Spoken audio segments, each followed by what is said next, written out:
Hey, what's going on, everybody? This is Poe from the Offenders USPC DCUO. Um, I'm here today to talk about skill points. And now, after a couple videos ago, I made a video about speccing, and people asked how I got so many skill points. And I don't even believe I have as many as you could have, or have the most, or anything like that. For sure, there's people who have tons more than me. I have a pretty decent amount though, but skill points come with time and grinding, and I'll get into that right now. There are a certain group of skill points, of feats that you can accomplish to guarantee that you have a good starter amount of skill points.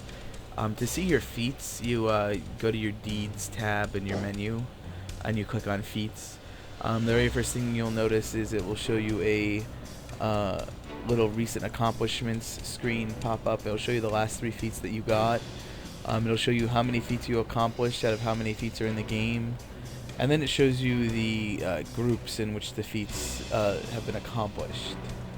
One group of feats that you can accomplish in about 2 hours at most are all the exploration feats. As far as the raid ones go, you can accomplish the Kandak one on your own by walking through the Kandak teleporter.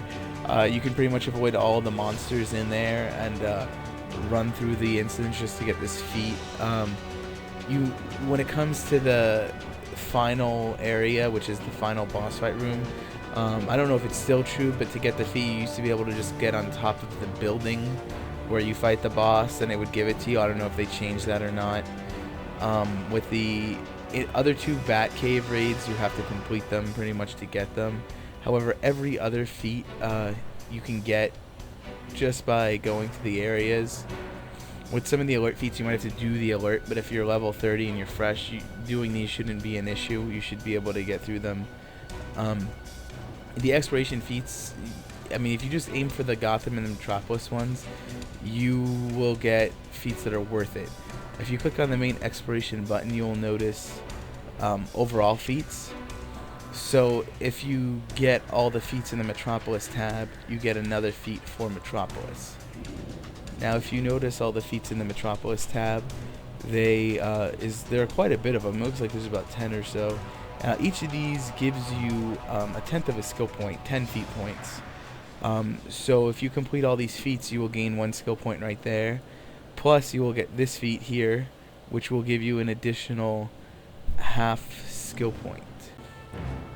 So just by completing the Metropolis explorations, you get 1.5 skill points. By completing the Gotham ones, you get another 1.5 skill points. So in all, you get an extra 3 skill points just by doing these 2, which should go by pretty fast. They're really easy to do. Another subset of skill points that is incredibly easy to get are the races. You actually only have to platinum 1 race. All the other races you just have to complete. 2 races you have to platinum. You have to platinum an expert level race and an adept level race without purchasing any skill points into movement mode. Of course, the easiest way to do that is to respec, spend all of your skill points, just save the ones for your movement mode until after you get the feat, and then just put those skills back in, so that way you don't have to go back and respec again. Now, also in the general tab, you will notice collectibles. Now, this is the exact opposite of the races. With the collectibles tab, some of these feats, I mean, you'll notice collect a single briefing I got on the day that the game came out. Complete all the briefings I got in August. So it took me, a good 8 months to get them all, just because I mean, you could get them all in about 4 or 5 hours, just the briefings, if you do nothing but grind them. I don't have the patience for that, so I would just take off chunks at a time, but eventually you can get them done. You notice that just this 1 feat is half skill point. 3 stars means it's 50 feat points, and as you see up here, every 100 feat points gets you a new skill point. A couple other easy feats to get are the booster gold travel missions. You'll notice he has kiosks in the nightclubs or police stations within Gotham and Metropolis. They're just simple exploration things. If you actually do all these missions, you will get a lot of the exploration feats done, like, at the same time. Not the main city ones, because the main city feats require you to travel to places that these don't take you. But if you do these feats first before the exploration ones, it's a whole nother skill point just for completing both cities worth. And that's going to bring me to the solo content feats, which are really quite simple to do. So you can see I don't really have the challenge modes done, just because I don't have the patience for them. Like I said, I hate grinding. The ones that are really easy to take care of immediately are the survival ones. What these survival feats want you to do is simply go through the instances that you played while leveling up. Completing these instances without dying will get you these KO feats. As you can see, I got quite a bit of them the day the game came out, so I just wasn't dying. With the survival feats, come toe-to-toe with these iconic battle feats, which are to defeat the final boss of the instances that you have to beat in survival feats without using a consumable. What the game considers a consumable is a cola, supercharge, or using your trinket. To my knowledge, smaller supercharges like Gorilla Form are still allowed, but 50% more supercharges are not. I'm not sure about the light-powered helicopter, just because I have no idea. But I do know the Gorilla Form you can go into and still get the feats. So if you don't have, say, the Hive base, and you don't have the iconic for defeating the Hive Queen, the iconic battle feat, you can just go through that Hive base again. Make sure you don't die, and when you get to the final boss, make sure you don't use a consumable. At level 30, that is considerably easier than it was, say, at level 8. So completing these at level 30 should not be an issue for you, and it's all free feats. And if you notice how many there are, I mean, there's got to be at least 3 skill points worth of just battle feats, and then another 2.5 or so skill points worth of the KO feats. So completing these will get you an extra 5 skill points rather easy. Now, within those survival feats, there are usually additional feats to find, which you might have to go to the hideouts list, which are feats to do with the actual dungeon, as opposed to you surviving or you not using a consumable. They're achievements you must get within the instance. For example, disable all security cameras and consoles inside Metro University. This is a villain side one, but when you go in to fight Power Girl in Metropolis University, there's a whole bunch of security cameras on the wall, and then there's a whole bunch of consoles in a security room that also have to be destroyed. And after destroying both, you get the feat. And you don't even have to complete the instance to get it. So say you already have the Power Girl feat without consumables, and you also have the feat for completing the instance without KO'd, you could just run in, quickly do this, and get out. You don't even have to finish the boss or anything to get this. So it's definitely lots of easy, quick feats. The context subcategory of feats simply has to do with completing entire side quest lines. Now, see, I have all them completed. Say I didn't, you could click on one and it'll show you all the side quests to a particular quest line, and it'll show you which ones you're missing, which is great. The only issue might be actually finding them again, because some of them are in rather obscure places, and at the time when I went through and completed all these, there was no simple guide online to where all the quests were, especially villain side, since most guides online seem to be hero focused. So just remember the area, and honestly one of the easier things to do is if you level an alt in the same area, you will instantly get where all the locations are. Or you could always just ask a league mate, which helps.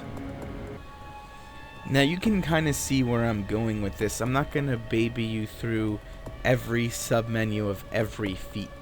I'm going through this menu on your own. You'll discover a lot of things that, oh my god, I can't believe I didn't get this or I didn't get that. One of the things that I highly recommend is doing also PvP content. Now I pretty much have all the PvP feats there are to have, and I've had them all for quite a while. 65,000 damage in a match back in February. That's back when it was 100,000 damage in a match also, and 100,000 healing. They lowered those. But the PvP one match, simply doing one match, you'll notice you'll get like a whole skill point, because there are feats that have to do with arenas, overall feats that have to do with kills and captures and maintaining and objects and marks, and then there's also things for legends PvP.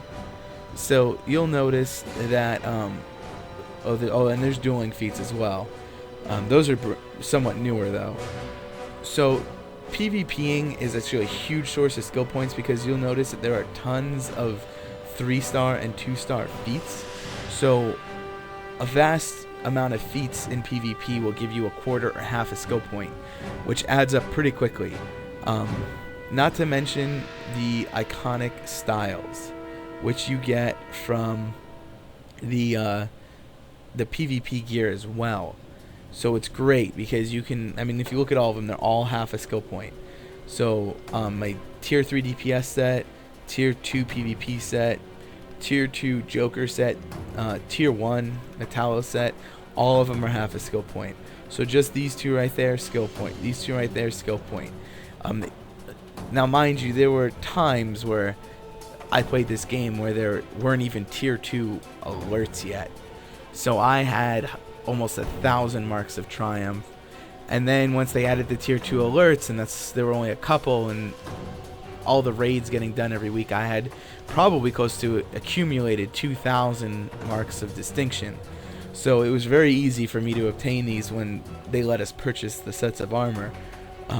It might take you longer, it might take a while, but these are one of the things that check your marks. If all of a sudden you have 400, you can go grab another set of armor. Just remember that the normal alerts while you're leveling also provide time feats, speed feats. So going for all the speed feats is rather important. So I mean, you can get a group of 30s together, go through the level 10 area 51 in 12 minutes. It's not an issue. You should be able to get that done quickly. I did it as I was leveling up. The dates in the 16th, but most of them are incredibly easy. The only one you might have trouble with is Bloodhaven, but it shouldn't be too hard, especially with newest gear that's out there. I mean, the place is a joke. If you're a fresh 30, you actually might have trouble with this one. You might want to save it for later. But I mean, that's all I'm pretty much gonna go through right now. I'm not trying to make this overcomplicated, because it's not. Just remember that your feats are important in this game. It's not like getting gamer score in Xbox that is just to show somebody a number. They directly relate to your character. The only downside is none of them are account wide, which I find slightly unfortunate, because you go through so much time and effort to get them, and then it's character locked. It would be really nice if they introduced some type of new account wide feats, so going for them are even more rewarding. But when it comes to a base level of skill points, doing the simplest feats as fast as possible can get a character from 30 to 30 level 30 character that just hit 30 to over 60 skill points in about a week, maybe less. I mean, if you play a lot, you can do it in about 3 or 4 days. You gotta keep at it. I mean, every character I get to 30, I insist on getting at least 65 skill points in, just so I can have a pretty good spec. When it comes past 65, they tend to go slower because there are lots of grindy ones. Luckily now with dueling and research and development, as you can see, I only have 7 R&D feats. There's a whole lot more opportunity for getting skill points. So just get there and work on it. It's not going to happen if you don't work on it. And that's pretty much it. I also got a message by somebody asking me how to do the Smallville speedrun. So I might throw a video together on how to do that. Aside from that, if you have any questions, feel free to message me, leave them in the comments section, and I might throw another video together for you guys.